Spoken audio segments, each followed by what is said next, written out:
মনটা একটু খারাপই হয়ে থাকে আমার, তারপর আস্তে আস্তে ঠিক হয়।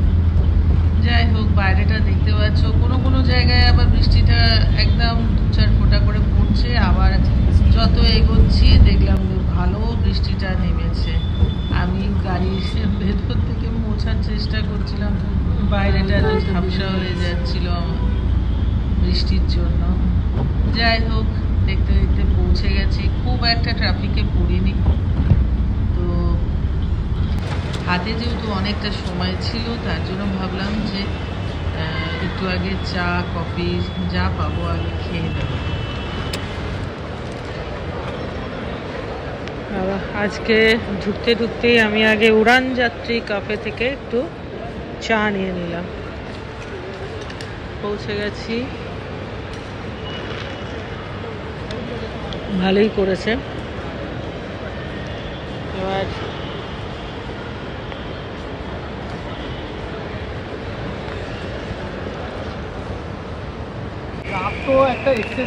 চাটা কিন্তু বেশ ভালো করেছে, ইলাইচি ফেলাইচি দিয়ে, মানে খুব টায়ার্ড লাগছিল, তাই এখনো বোর্ডিংয়ে কিছুই করিনি, যে লাগেজ নিয়ে দাঁড়িয়ে রয়েছি। চাটা খেয়ে তারপর, চাটা কিন্তু 10 টাকা করে এখানে চা, সিঙ্গারা রয়েছে, মিষ্টি রয়েছে 20 টাকা করে, খুব সস্তায় পেয়ে গেছে।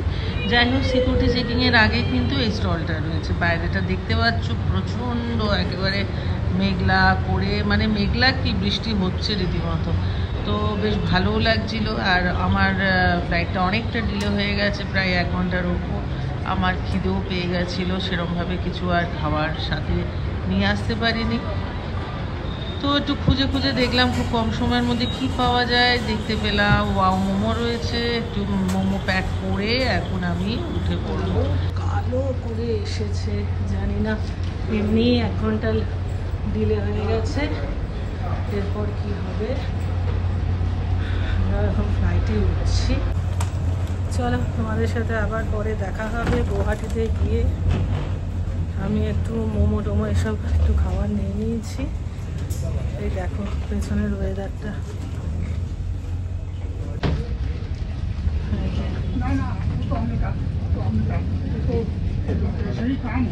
আবার বৃষ্টি আসবে মনে হচ্ছে।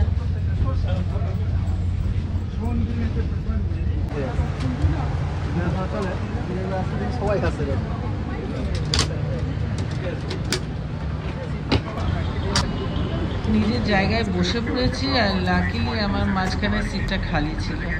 কিছুক্ষণ ওয়েট করার পরে দেখলাম যখন সিটটা, মানে কেউ এলো না, তো ভালো হয়েছে, আমার হাতে কিছু ব্যাগ ট্যাগ ছিল, তো সেগুলো ওখানে আমার রাখতে সুবিধা হয়েছে। 3টে সিটের থাকে, তো বেশ একটু মানে মাঝখানে বসলে একটু ঘেঁষাঘেঁষি হয়েছে। ভেবেছিলাম যে ফ্লাইটে উঠে কিছু খাবো, দেখলাম এত শর্ট টাইমে থাকে, তো আমাদের এখানে বেশিক্ষণ লাগে না পৌঁছাতে, 45 মিনিট লাগে, তো অন্য সময় দেয়। এবারে কেন ইন্ডিগো থেকে কিছু খাবার দেওয়ার পর মানে কোনো আসেনি, তো সেই কারণে আমারও আর কিছু খাওয়া হয়নি। তো ফাইনালি পৌঁছে গেছি, আর নেমেই দেখছি প্রচণ্ড গরম। এয়ারপোর্টে নেমে দেখছি বৃষ্টিও হয়েছে, কিন্তু বেশ গরম লাগছিল। আর ওয়েদারটা বেশ, মানে দেখো মেঘটা কীরকম সুন্দর হয়ে রয়েছে, খুব ভালো লাগছিল দেখতে। যাই হোক, একদম মাঝখানে তো একটু হাওয়া দিচ্ছিল বলে ভালো লাগছিল। আর ফোন করে জানলাম যে আমরা যে দিকটায় থাকি সেইখানে কিন্তু কোনো বৃষ্টি হয়নি তখনও। তো আমি বাসের মধ্যে এখন উঠে পড়েছি, উঠে পড়ে দেখতে দেখতে বাইরের ওয়েদারটা সত্যি খুব ভালো লাগছিল দেখতে। আর খুব একটা দূরে ছিল না আমাদের এয়ারপোর্টের গেটটা, যেখানে আমাদের নামতে হলো আর কি। তো শরীরটা ঠিকই ছিল, কারণ ঘুমিয়েছি, যেটুকু সময় পেয়েছি ফ্লাইটে ঘুমিয়েছিলাম।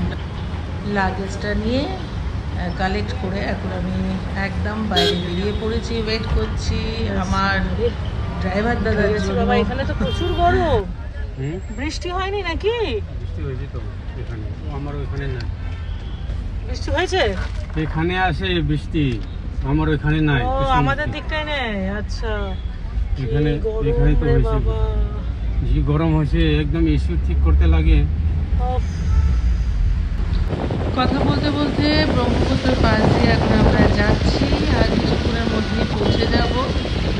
আর দেখো ব্রহ্মপুত্রটা কি ভালো লাগছে দেখতে। যাই হোক, ছোট্ট একটা মিনি ব্লগ তোমাদের সাথে শেয়ার করলাম, জাস্ট কলকাতা থেকে গুয়াহাটি আসাটা। এরপরে গুয়াহাটি থেকে ব্লগ দেবো। সবাই খুব ভালো থেকো, সুস্থ থেকো। আজকে এখানে শেষ করছি, চলো টাটা।